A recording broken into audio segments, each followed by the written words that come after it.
afternoon. I have been asked to present in a couple of minutes the achievement of the PROTECT project so far, which is difficult because to summarize in a couple of minutes 2 years of research work done by 31 partners.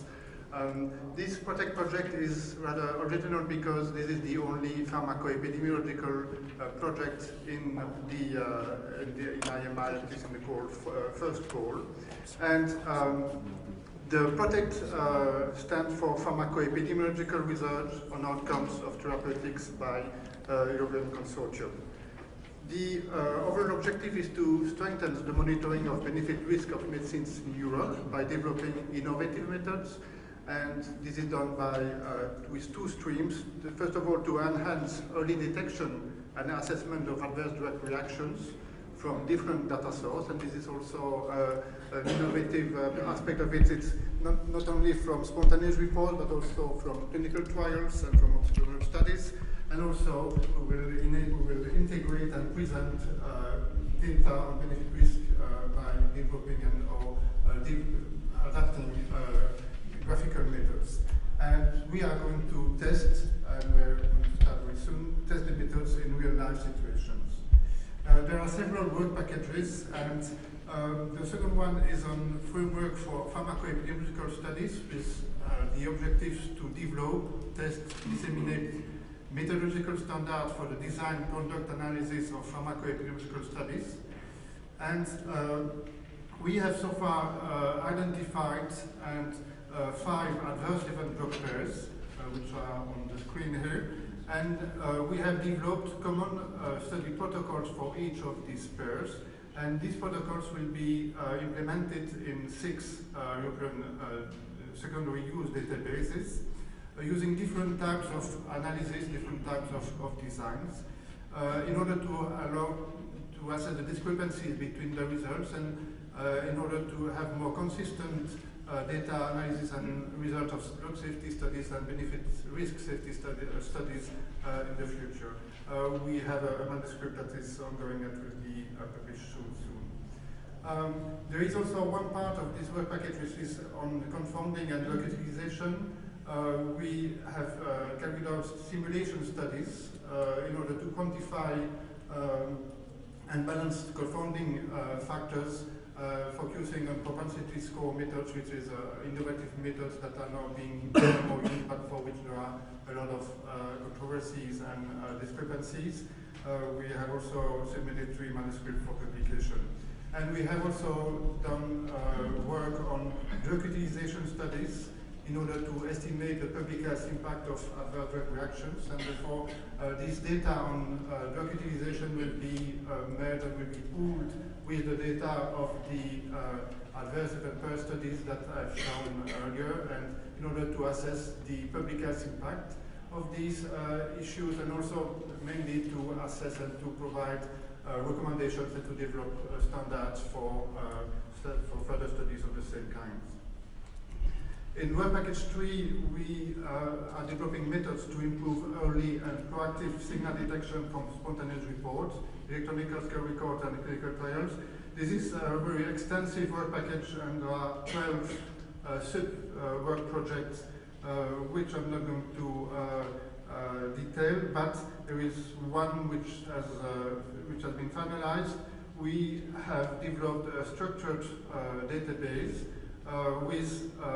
in which we have mapped all the product information from 375 active substances marketed in Europe through the centrally authorized procedures. We have done that by mapping of major terms, and in doing that we have also further developed proof of concept analysis of free text algorithms. And this, which is going to be published also, has actually very good result, because from standard methods that we used initially, we could increase the match rate from 72% to 98%. So this kind of algorithm could be used, can be used probably in other types of mapping exercises. In work package 4, we assess the feasibility, efficiency, and usefulness of modern methods of data collection including using web-based data collection and computerized interactive voice responsive systems by telephone. And we are going to start a prospective non-interventional study which recruits pregnant women directly without intervention of healthcare professionals. And the objective is to collect data at a very early stage of pregnancy and to have follow-up information throughout the pregnancy and also after delivery in order to collect information on the offspring. And also we will compare this data with other data sources and other databases that are existing in order to assess the strengths and weaknesses of the data collection and transferability to other populations. We have the agreement to do the study in 4 countries with 1,400 pregnant women per country. And so we will, in each country, recruit 1,200 pregnant women through a website system and 200 through an iVirus system. In work package 5, we look at the methods for benefit-risk integration and representation. And what is important in this exercise, in this research, is that we are looking at the perspective of patients, healthcare prescribers, regulatory agencies, and drug manufacturers. So we are looking at the benefit-risk of drugs through different perspectives.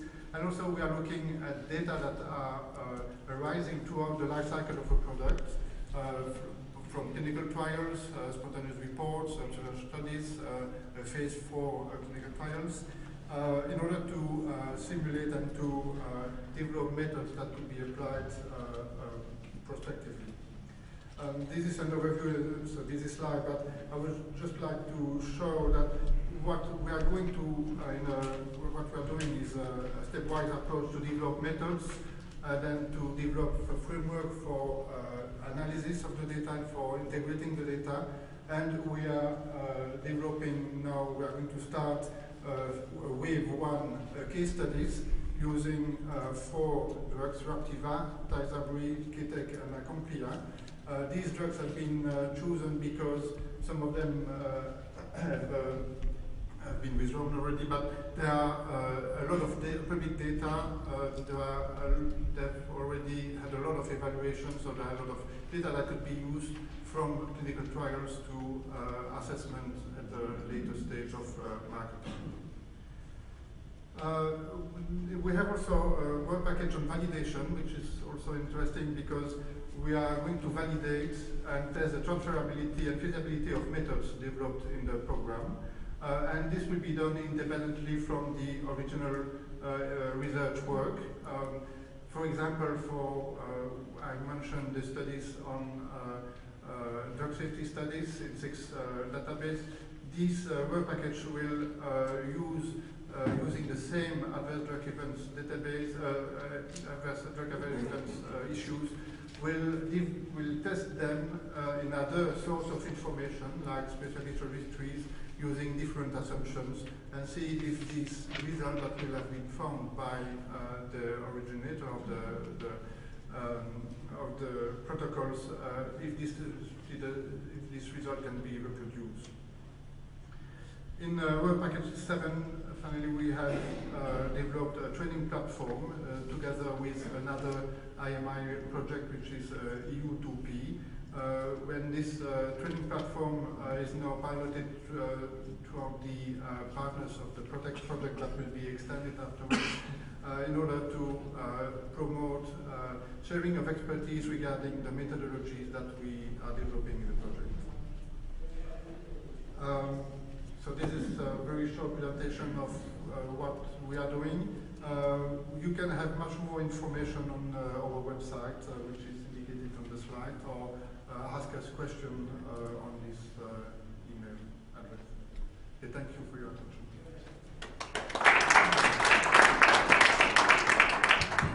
Thank you very much, Xavier, for this very concise and clear presentation. Any specific question? Perhaps I will have one. You know, these studies of 5,600 pregnant women is really something which is quite impressive and which is really innovative in its design. Could you tell us where you are now in terms of organizing? Do you already enroll pregnant women in the database? No, the enrollment has not started, but we have developed a platform for collecting data and for collecting the information directly from the woman by developing the website and by developing tools for the IVRS system. What has delayed the project is the ethical approval from the different authorities, but this is now obtained, so we are ready to start in a couple of months. Thank you. Another question? I would just like to emphasize here that you have an example here of the involvement of regulatory agencies, the European Medicine Agency, in our projects, and EMA is involved in different ways. In this case, EMA through Xavier is coordinating the project. In other cases, EMA is sitting on an advisory board, so there are different possibilities for regulatory agencies to be associated with our project, but it's clear that in many of our projects, we pay particular attention to indeed interact and involve the regulatory agency, and obviously especially the EMA. Then, thank you very much, Xavier. We will move to the next presentation by Ferran Sanz, who is another passionate about IMI, and we will talk about the project eTox.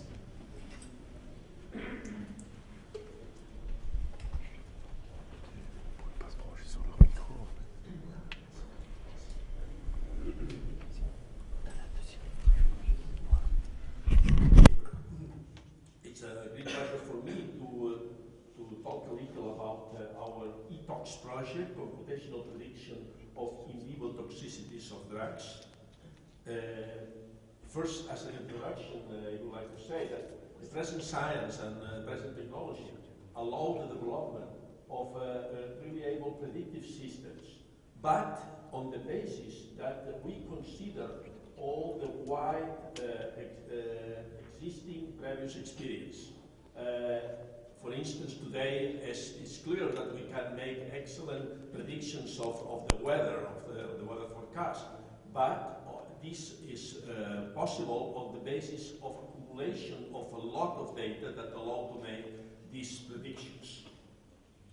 If we move to the concrete topic in which the eTox project is working, that is the prediction of drug toxicities, if we are able to develop a computational system for doing so, we will have very important benefits. For instance, we will be able to select or to exclude candidate compounds in a way that we will lower the addiction rates in the early phase of the drug development pipeline. Or another benefit, for instance, we can maybe reduce the number of animals in the experimentation for the safety or for the toxicology testing.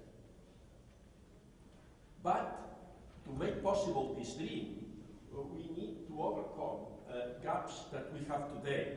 For instance, that the toxicological data that is available today for developing models is biased towards toxic effects. So the negative toxicological data is usually not published. So if we go to the data that is published, we don't have, or we have less negative data than toxicology, toxic effects data. Second, the data of the quality of the data that is publicly available is often questionable, and we have in many of the cases no ways of checking this quality. Third, the chemical space of the published toxicological data is dominated by industrial or household chemicals. The pharmaceuticals, that are the ones in which we are interested, are underrepresented. And finally, the prediction models that are currently developed are mostly directed to pure chemical approaches. So there is, in these models, normally there are not integrated pharmacodynamics or metabolism or system biology approaches. But on the other hand, there are opportunities for improving the situation, because in the archives of the pharmaceutical companies, there is a tremendous wealth of high-quality toxicology data that allow to train better predictive models. This data is high quality, is conformed to many standards, covers multiple endpoints, is accompanied by pharmacological data, and so on. On the other hand, if we look to the modeling techniques, we are today in a moment that it's possible to start to apply integrative approaches in predictive modeling. So this allows to connect data regarding chemical structures of the drugs with omics information regarding targets and pathways, and to link all these with in vivo effects that are measured in whole organisms or in tissues. In this context, we are working in this eTox project that started January last year, has a duration of 5 years, a total budget of about 40 million euros, of which the peer companies are putting 8 millions, and the funding of IMI is a little less than 5 million euros. The number of companies taking part in this project is 30. I would like to stress that after the starting of the project, 2 additional companies have asked to enter into the consortium and they have been accepted. So this is maybe a sign of the interest of the topic covered by this project. Regarding the academic partners, we are 7, plus 5 small medium enterprises. The rationale of this project is first data sharing. So the work we are carrying out is to exploit the legacy preclinical reports that are archived in the pharmaceutical industry in order to better link chemical features to pathology findings.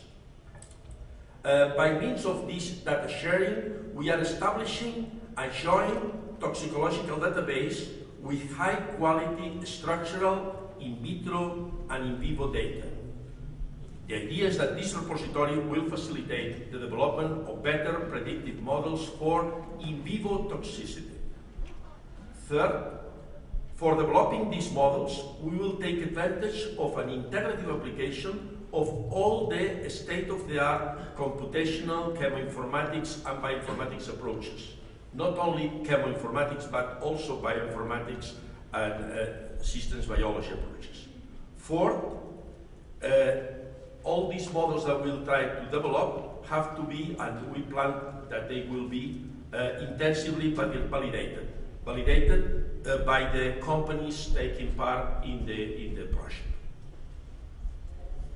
This is a simple scheme of the project.